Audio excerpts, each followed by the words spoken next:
नमस्कार। अयोध्या सिंह उपाध्याय हरिओध जी का प्रिय प्रवास का संकलित अंश श्याम संदेश हमने पूरा पढ़ लिया है। इसका व्याख्या भाग हमने पूरा कर लिया है और इसका हरिओध जी का परिचय भी हमने देख लिया था शुरू में। अब जैसे मैंने आपको बताया था प्रश्न पत्र का पैटर्न, तो उसमें व्याख्या के साथ साथ बच्चों 3 तरह के प्रश्न आते हैं। एक अति लघुत्रात्मक 50 शब्दों तक का, दूसरे तरह के आते हैं 250 शब्द के, जिसे आप लघुत्रात्मक कह सकते हैं, और तीसरे टाइप के जो प्रश्न आते हैं वो होते हैं निबंधात्मक।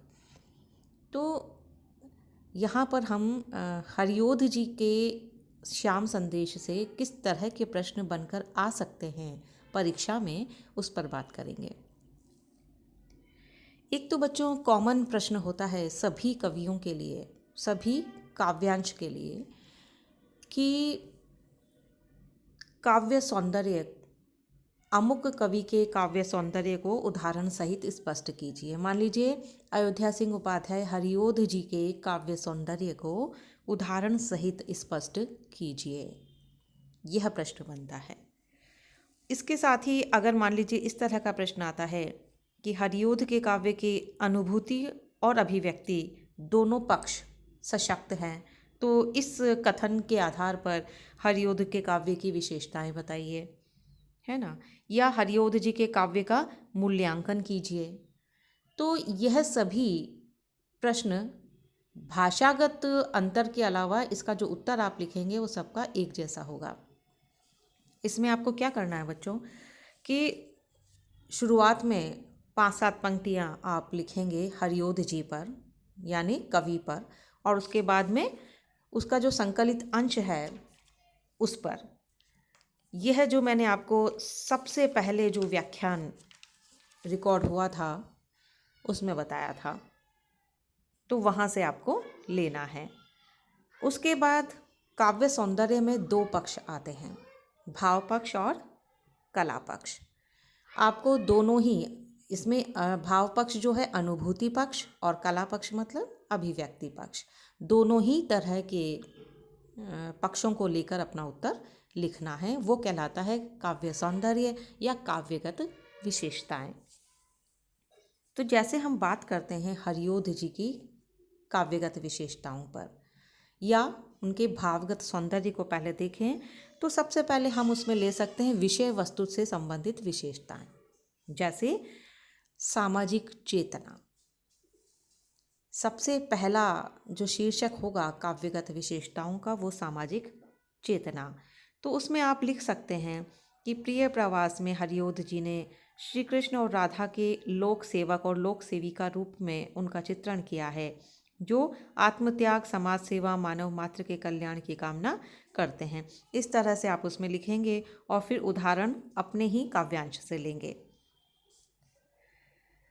जैसे इच्छा आत्मा परम हित की, मुक्ति की उत्तमा है, वांछा होती विशद उससे आत्मोत्सर्ग की है। ये वाला उदाहरण के रूप में काव्यांश आप ले सकते हैं। बहुत जो भी आपकी इच्छा है, बहुत सारे उदाहरण आपको मिल सकते हैं। थोड़ा सा इसको विस्तृत रूप से अपनी भाषा में लिख लेना। दूसरी विशेषता जैसे हम देखें तो राष्ट्रीय चेतना। हरिओध जी के काव्य में हम देखते हैं कि उन्होंने प्रिय प्रवास में श्री कृष्ण और राधा को अपनी जन्मभूमि के प्रति समर्पित दिखाया है, त्यागी दिखाया है, और साथ ही वो अपनी जन्मभूमि से बहुत प्रेम करते हैं, ऐसा बताया गया है। तो ये सारी जो चीज़ें हैं, और इसके साथ ही जो पृथ्वी के विपुल सुख की माधुरी है विपाशा, प्राणी सेवा जनित सुख की प्राप्ति तो जनुजा है, जो हमने पढ़ा था, वो आप उदाहरण ले सकते हैं यहाँ पर। तो हमें हरिओध जी के काव्य में राष्ट्रीय चेतना भी दिखाई देती है। प्रकृति चित्रण है, जहाँ भी आपको चाहे नाम परिगणन शैली में आया हो या बिंब ग्रहण प्रणाली के द्वारा आया हो, आलम्बन रूप में हो, उद्दीपन रूप में हो, जिस भी रूप में हो, आपको वो प्रकृति चित्रण वहाँ से उदाहरण आपको लेने हैं। बच्चों, मैं ये संकेत आपको दे रही हूँ क्योंकि इस वीडियो में पूरा विस्तृत रूप से एक एक पंक्ति आपको नहीं बताई जा सकती, मैं आपको संकेत दे रही हूँ। उसके आधार पर आप अपने नोटबुक में इसका उत्तर विस्तार से लिखिए। कम से कम 300 शब्दों का तो वो होना ही चाहिए।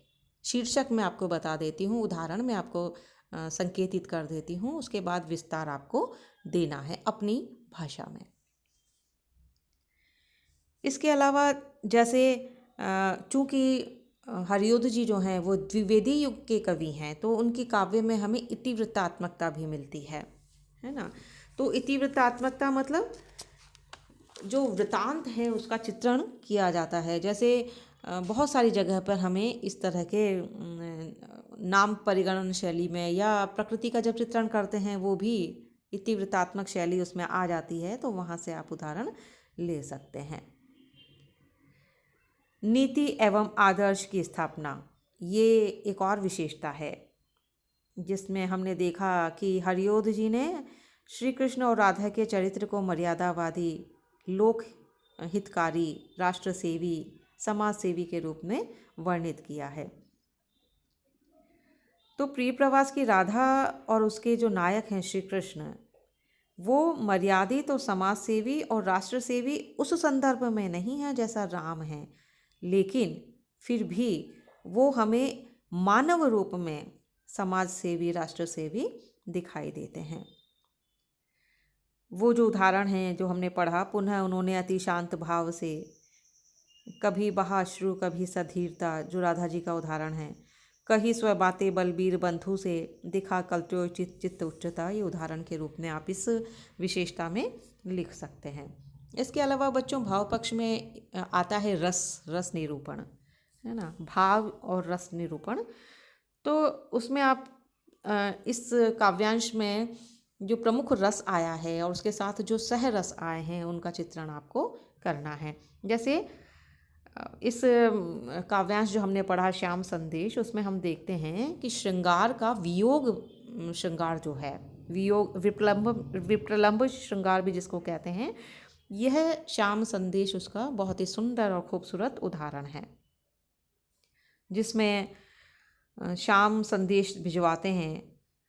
राधा और कृष्ण दोनों संयमित और मर्यादित प्रेमी हैं।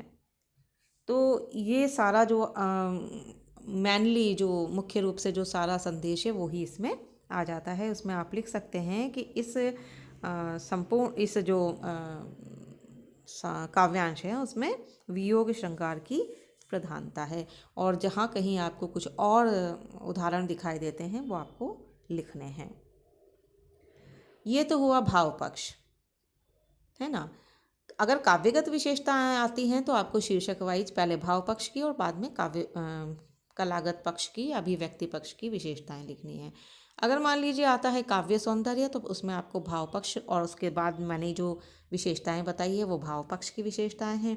और अब हम लेते हैं कला पक्ष की विशेषताएं, जिसमें आता है भाषा, शैली, छंद, अलंकार, ये सारी जो अभिव्यक्ति पक्ष की चीज़ें हैं, तत्व हैं, वो सारे के सारे आएंगे कला पक्ष में। तो सबसे पहले जैसे हम भाषा लेते हैं, तो हरियोध जी की भाषा हमने देखी कि खड़ी बोली हिंदी है। अब खड़ी बोली हिंदी में भी उन्होंने हम इस चीज़ को नोटिस करते हैं कि उनकी जो भाषा है उसमें संस्कृत गर्भित जो शब्द हैं उनकी प्रधानता है, और इसके साथ ही साथ समासांत पदावली भी उनके भाषा का एक विशेष पक्ष है।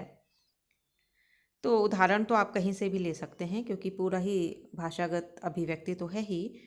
अब अगर हम बात करते हैं अलंकार एवं छंद विधान की, तो अलंकार बच्चों बहुत सारे हमें जगह जगह पर बिखरे हुए दिखाई देते हैं, और मैंने आपको व्याख्या पक्ष में ये बातें जब हम व्याख्या कर रहे थे तब मैंने जगह जगह स्थान स्थान पर आपको बताया भी है।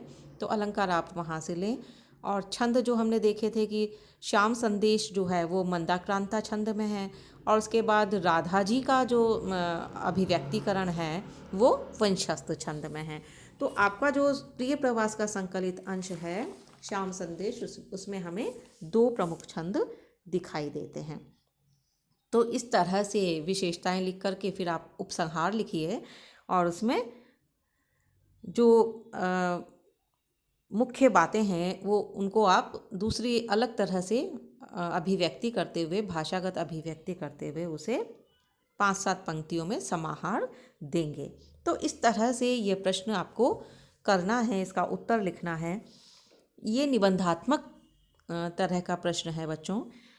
तो इसी तरह से अति लघुतरात्मक और लघुतरात्मक प्रश्न भी बन करके आते हैं। जैसे मैंने आपको जो होम असाइनमेंट्स गृह कार्य था उसमें आपको उसकी वानगी आपको देखने को मिली होगी। जैसे हरिओद किस युग के प्रतिनिधि कवि हैं, तो हम उसमें लिखेंगे द्विवेदी युग के। प्रिय प्रवास की रचना कब हुई? 1914 में हुई, है ना। इसी तरह से किस रचना में हरिओद ने समासांत क्लिष्ट खड़ी बोली हिंदी का प्रयोग किया है? तो आप लिखेंगे महाकाव्य प्रिय प्रवास में। ये भी आ सकता है प्रिय प्रवास के नायक नायिका कौन हैं? तो श्री कृष्ण और राधा हैं। कौन से प्रमुख छंदों का प्रयोग हुआ है? मंदाक्रांता और वंशस्थ छंदों का। तो इस तरह से ये छोटे प्रश्न तो बच्चों कहीं से भी कुछ भी बन कर के आ सकता है, और जब अगर हमने विस्तार से गहराई से पढ़ाई की है तो हम उसका उत्तर आसानी से लिख सकते हैं। इसी तरह से 250 शब्दों के जो प्रश्न बन कर के आते हैं वो कुछ इस तरह से होते हैं कि श्याम संदेश कविता के मूल भाव को अपने शब्दों में लिखिए। तो इसे आपको 200 से 250 शब्दों में बताना है। या हरिओद का हिंदी कविता में क्या योगदान एवं महत्व है, इसे बताइए। इस तरह से प्रश्न बन कर के आ सकते हैं। तो 3 तरह के प्रश्न हुए। अति लघुतरात्मक 50 शब्दों में जिसका उत्तर आपको देना है, लघुतरात्मक जो 250 शब्दों में आपको देना है, और निबंधात्मक लगभग 300-350 शब्दों में आपको देना है। और इसके साथ ही साथ आएगी व्याख्या, जिसको हम विस्तार से देख चुके हैं। तो इस तरह से आपको अपनी तैयारी करनी है। ये जैसे हम कवि समाप्त करते हैं वैसे ही इस पर बात करेंगे, प्रश्नों पर और उत्तर पर, और उसको आपको अपनी नोटबुक में लिख लेना है साथ ही साथ, ताकि जब परीक्षा आएगी तो आप उसका रिवीजन अच्छे से कर पाएँ। धन्यवाद।